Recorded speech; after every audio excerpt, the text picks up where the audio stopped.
Damos hoje início ao quarto e último podcast sobre o aleitamento materno promovido pelo programa FRESAM, um programa da União Europeia em parceria com o governo de Angola.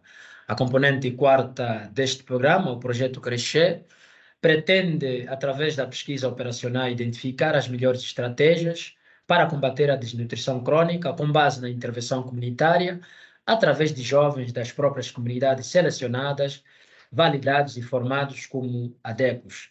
No podcasts anteriores, conversamos sobre a desnutrição crônica, falamos sobre a segurança alimentar, vimos também sobre a questão dos benefícios do aleitamento materno e também falamos sobre os mitos populares e como as combater. Hoje vamos um pouco mais longe e saber o que são os ADECOS e também mulheres ADECOS.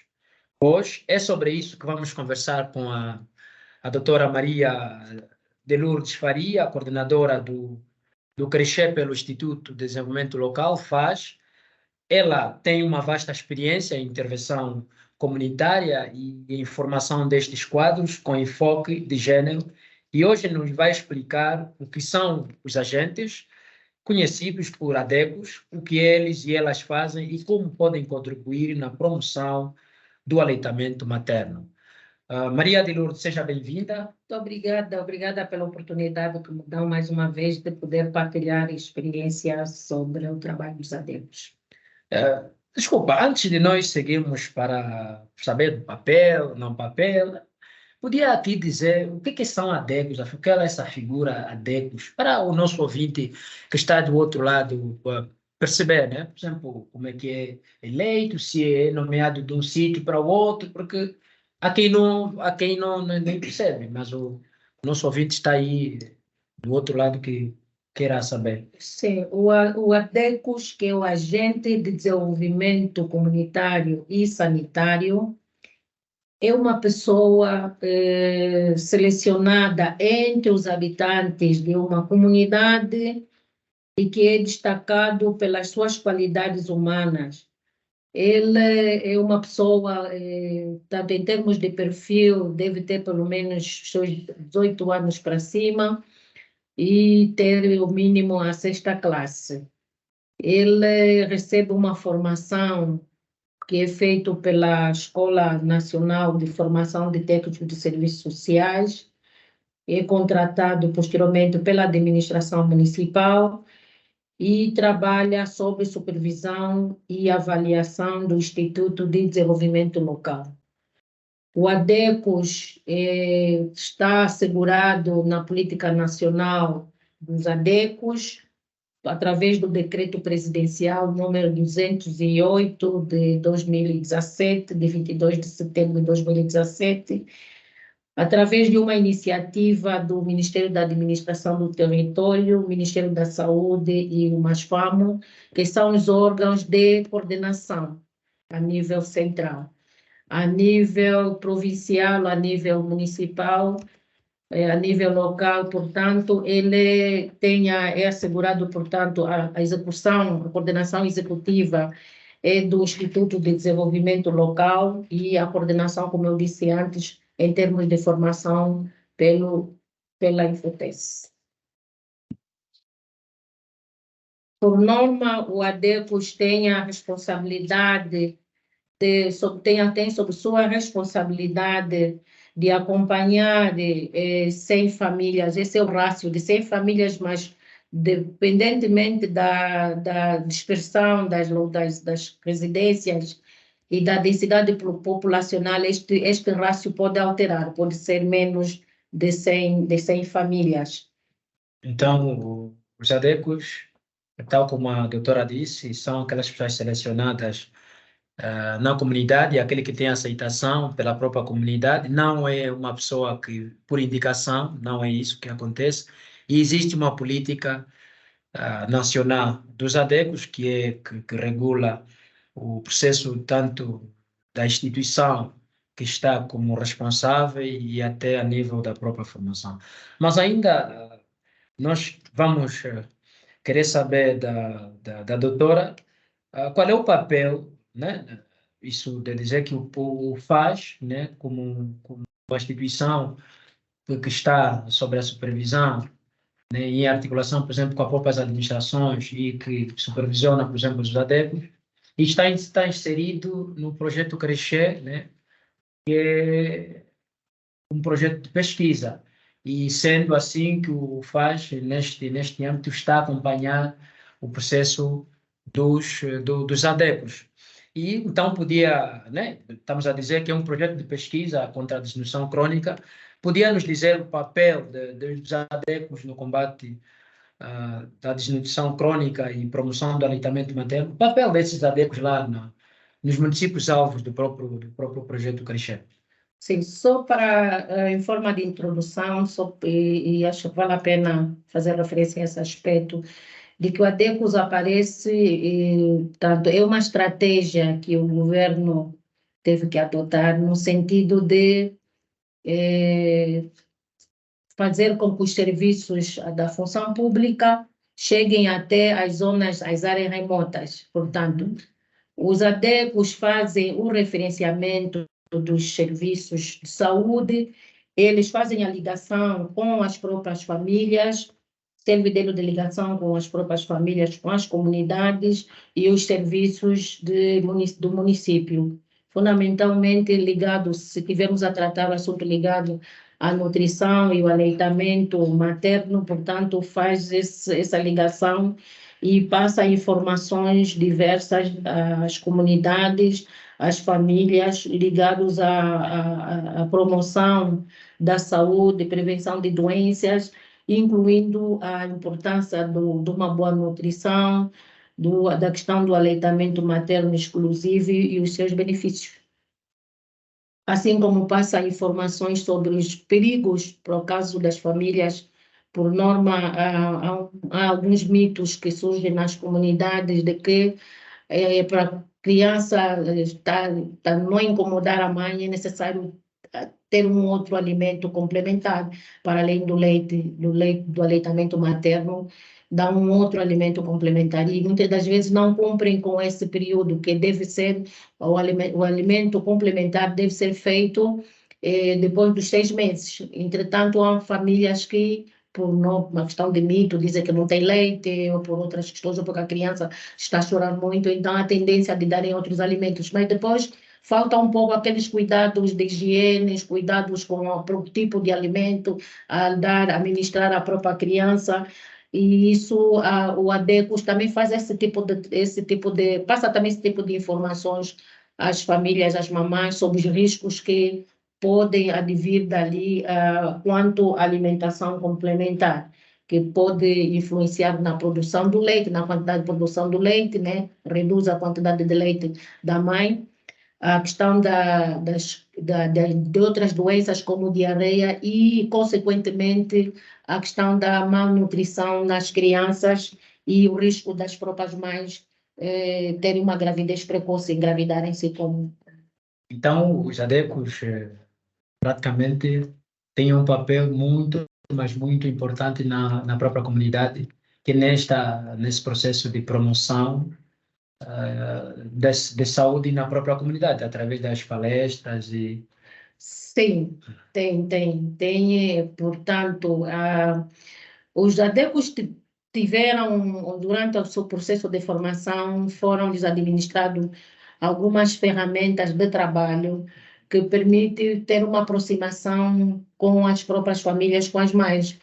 E também essas ferramentas permitem também passar as mensagens-chave às mães e às próprias famílias e à própria comunidade, como, por exemplo, as palestras, as visitas domiciliares, para ter uma conversa com a família, não só com a mãe, mas também com a família, e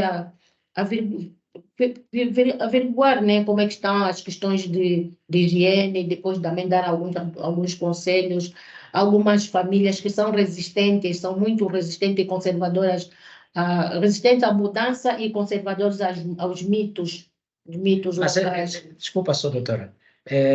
A questão, por exemplo, estamos aqui a falar dos ADECOS. Será que só são homens ou também tem mulheres nos ADECOS? Não, olha, nós tivemos a primazia de que a metodologia utilizada, e porque nós fomos claros em trabalharmos com as lideranças locais, com as próprias comunidades, do perfil do ADECOS e qual era o enfoque da nossa intervenção, que era trabalhar com mulheres grávidas e crianças menores de 5 anos. Claro que tinha que ter mesmo mulheres. Então, nós temos em média ali, temos se olharmos para o número de ADECOS que o projeto tem neste momento, entre 46% a 60% desses, sim, que constituem esse grupo de ADECOS formados são mulheres. E acho que E nós sabemos que as mulheres são responsáveis pela segurança alimentar da sua própria família, são responsáveis pela alimentação, pela nutrição da família.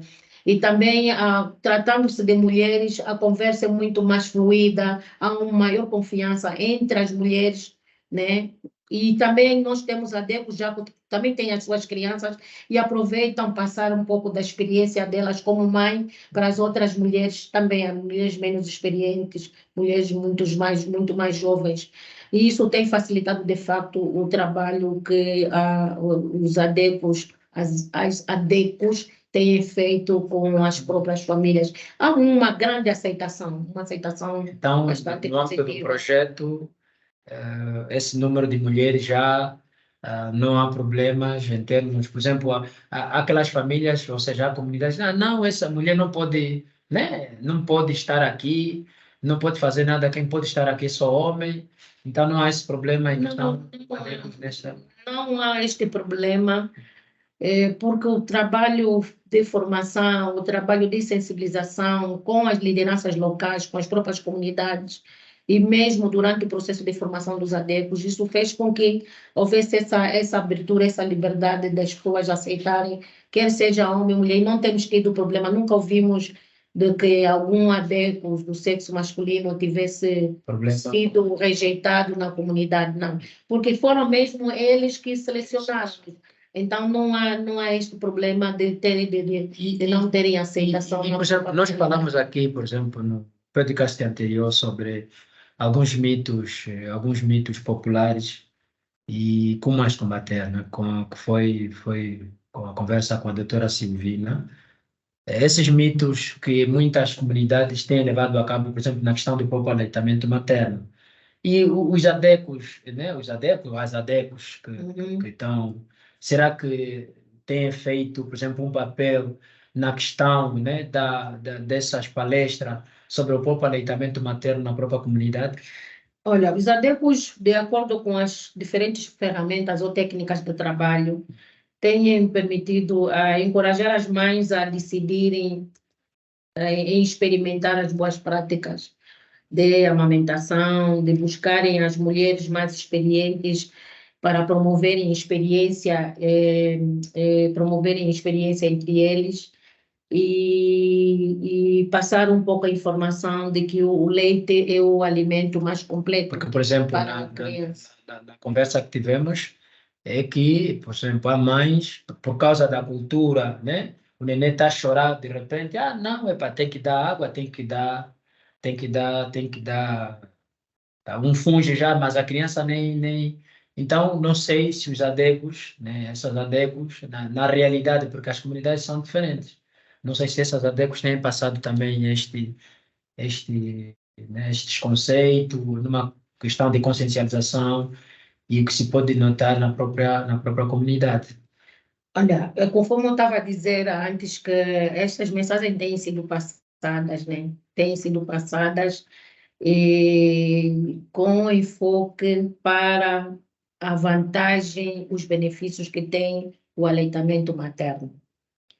E o aleitamento materno para as crianças, tanto para a criança ter um desenvolvimento saudável, precisa de ter um aleitamento exclusivo até aos 6 meses, terem uma amamentação exclusiva só leite, porque a água tem outros meandros, né? Precisam de mais cuidados. E a criança não está em altura de beber água, não está em altura de comer alimentos sólidos, etc. Quer dizer, o que está estabelecido cientificamente é que A criança só deve começar a comer alimentos complementares mais levezinho a partir depois dos 6 meses. E elas têm feito, de facto, esse trabalho. Por isso é que as visitas domiciliares, aqueles momentos de palestras, aqueles momentos de demonstração, encorajar aquelas mulheres que são mais resistentes à mudança, são muito conservadoras em relação aos mitos, elas têm feito esse trabalho e procuram formas mais concretas de poder estar mais próximo e criar uma intimidade com a família. E não cortando, só doutora, não cortando, né? Para sequenciar já, por exemplo, na base dessas visitas, os adeptos têm levado, por exemplo, alguma coisa, uma ferramenta para fazer essas atividades, para alcançar os seus, porque normalmente tem uma agenda. Levam alguma coisa para depois alcançar esses objetivos, né, em termos de trabalho, na sua experiência, né, enquanto... Sim, os adeptos são submetidos a uma capacitação contínua, não é? A uma capacitação contínua. Há temas que são ministrados, que são planejados para cada uma das fases. Portanto, nessa fase é a fase de seguimento das crianças recém-nascidas. Temos mulheres grávidas, mas também fazem o seguimento das mulheres, das crianças, das mamães que têm um bebê, das crianças recém-nascidas. Então, vão passando mensagens específicas para que as mamães vão acatando e vão tentando implementar, né? E no caso das mamães que estão grávidas, também vão passando informações de que é necessário para terem uma saúde, terem uma saúde, terem saúde e poderem cuidar dos bebês, que terem os partos no institucional, nas unidades sanitárias, fazerem as consultas regulares, os cuidados com a higiene, os cuidados com a questão da profilaxia, para evitar outro tipo de doenças, como, por exemplo, a malária. Assim também no caso das crianças, a questão dos cuidados com o aleitamento, cuidados com a higiene da criança, e cuidados com a higiene da criança, etc., para que eles tenham, quer as mamães que estão grávidas consigam terem um parto regular, um parto saudável, e a criança também nascer bem, e assim como as crianças recém-nascidas também terem um crescimento saudável. Então, há um acompanhamento que tem que ser feito na própria criança para ver até que ponto a criança está a evoluir, está a desenvolver-se bem, e se tem algumas mazelas que precisam de um acompanhamento mais cuidadoso por parte das unidades de técnicos, de especialistas da saúde. E também acompanham as mamães, aquelas mamães que não têm muita prática, muito hábito de fazerem as consultas, acompanham, encorajam e acompanham mesmo nas unidades sanitárias as mulheres, acompanham as mamães a levarem as crianças para a vacinação, para terem aquele segmento regular nas unidades sanitárias. Então, este tem sido o trabalho que os adeptos e as adeptos vão fazendo para que as mamães também se sintam mais segura quando chegarem até uma unidade sanitária, porque há muitas mamães que têm que percorrer, primeiro ficam desmoralizadas porque têm que percorrer longa distância. Estamos quase no nosso, de facto, pronto, mas, caro ouvinte, vimos agora, né, mas tivemos uma conversa com a doutora Lourdes, que nos falou sobre os ADECOs, o papel dos ADECOs, tanto no âmbito, né, geral e como na questão do projeto Crescer, onde eles estão envolvidos. E, caríssimos e caríssimas ouvintes, esperamos que tenham gostado dos assuntos abordados neste último podcast da série do aleitamento materno. Encerramos assim esta sessão do quarto podcast, nos quais temos realizado um percurso sobre as diferentes formas que existem de proteger e apoiar como indivíduos e como sociedade o aleitamento materno, sendo este um dos melhores investimentos para prevenir a desnutrição. E temos feito isto de mãos de 4 mulheres especialistas em investigação, desnutrição, doenças da infância e intervenção comunitária. Agradecemos por terem acompanhado ao longo destes 4 episódios e se perdeu alguns dos capítulos, pode sempre consultar a nossa página onde partilhamos todos os links destes podcasts e pode saber das nossas atividades. Estamos juntos, estamos online. Obrigado, doutora Arô. Obrigada.